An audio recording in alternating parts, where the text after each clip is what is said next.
March 1994, the day they said my name.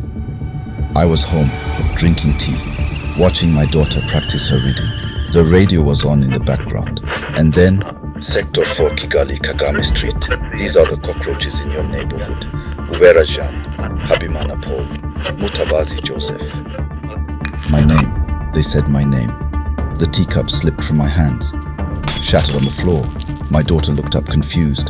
Claire stood in the doorway, her face completely white. Joseph, did they just... Yes, my name, on the radio, like I was already dead.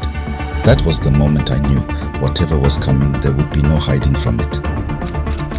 But to understand that moment, you need to know who I was before it. My name is Joseph Mutabazi. Before everything fell apart, I was ordinary, in the best possible way. 34 years old, school clerk in Kigali. The kind of job where you know everyone's name, where parents stop you in the market to ask about their children. I had Claire. God, she could make me laugh even when the world felt heavy. 3 children who never stopped moving, never stopped talking. Every morning, same routine. I'd walk down the same red dirt road, stop at Augustine's stand to buy charcoal. We'd talk about football, about the weather, about nothing important. Augustine was Hutu, I was Tutsi. It didn't matter, at least it didn't used to. We'd known each other for years. Our kids played together. Claire bought vegetables from his wife every Thursday. This was my life. Normal, simple, good. I thought it would always be this way. I was wrong. It started with the radio.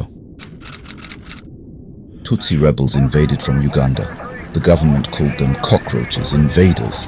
A new radio station appeared, RTLM. At first it seemed harmless. Pop music, jokes, local news. But between the songs, there were other things. Your Tutsi neighbor is your enemy. They're plotting to enslave you. Don't trust their smiles. I noticed it in small ways. Augustine's morning greetings got shorter. My colleagues at work stopped inviting me to lunch. Parents who used to shake my hand started avoiding my eyes. Claire noticed it with the children. The Mugisha boy won't play with our son anymore, she told me one evening. They're just kids, I said. Kids fight. They'll be fine tomorrow. But Claire shook her head, and I saw real fear in her eyes. His mother pulled him away, Joseph. She grabbed him by the arm and told him not to go near those children again. Those children, our children. The radio was everywhere now. In shops, in homes, in cars passing by. Always playing, always talking. I tried not to listen, but it was impossible to escape. Back to March, after my name was spoken. That night, Claire begged me. We have to leave tonight. Take the children, go to Burundi, anywhere. I wanted to say yes, God, I wanted to. But I looked out the window at the roadblocks in the distance, checkpoints everywhere. Soldiers examining ID cards under dim streetlights. We won't make it past the first one, I whispered. So we stayed. We waited. We prayed it would blow over. I should have run. April 6th, 8:30 at night. I was helping my son with his homework when we heard the explosion. Like thunder, but wrong. Too close. Too violent. We rushed outside. Over the hills, an orange fireball climbing into the night sky. Someone shouted, "The president's plane, they shot it down!" Within an hour, the streets filled with soldiers. Roadblocks appeared on every corner. Gunfire echoed across the city like fireworks. I locked every door, every window, pulled all the curtains, gathered my family in the back room. My oldest son looked at me with those huge, terrified eyes. "Papa, what's happening?" I wanted to tell him everything would be fine, that we were safe, but the words died in my throat, because I knew what was coming. We all did. I barely slept that night. Just before dawn, I heard it. The scrape of metal on stone. Someone sharpening a machete, right outside our window. Claire was awake too. I could feel her beside me, her breath quick and shallow. We didn't speak. We didn't need to. We both knew. Then I heard voices. Footsteps. Many of them. I moved to the window, staying behind the curtain. About 15 men stood outside my gate. Some had guns. Most had machetes, clubs with nails, sharpened bamboo. And there, at the front, pointing directly at my house, Augustine, my neighbor. my friend. That one, I heard him say. The blue door, I know them, Tutsi family.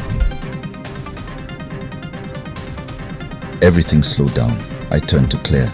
She was already pushing the children toward the back. Go, I whispered. Run. Don't stop. I'll find you. A lie. We both knew it, but what else could I say? The front door exploded inward. Men poured into my house, shouting, destroying everything I'd built. They grabbed Claire, dragged her toward the yard. She screamed my name. Marie, my youngest, only 4 years old, followed her mother crying. Mama, Mama. One of the men turned, annoyed by the noise. He raised his club, brought it down. Marie stopped crying. I was behind the house. Every part of me screamed to fight, to charge them, to die protecting my family. But my body betrayed me. My legs just moved. I ran over the fence, through yards into the marshlands, running like a coward, hating myself with every step. The marsh was full of bodies. I waded into the water, gasping, shaking so hard I could barely stand. The smell, I can't describe it. Even now, 30 years later, sometimes I smell it. I found thick reeds and sank down, water up to my chest. That's when I heard voices. The militias, checking the marsh, laughing, actually laughing, joking as they poked corpses with sticks. This one's done. Fat bastard. Probably ate well before we got him. Let's check further down. I didn't move. I stopped breathing. A body floated past me. I recognized him. A teacher. We'd had coffee 2 weeks ago. Talked about his daughter's wedding.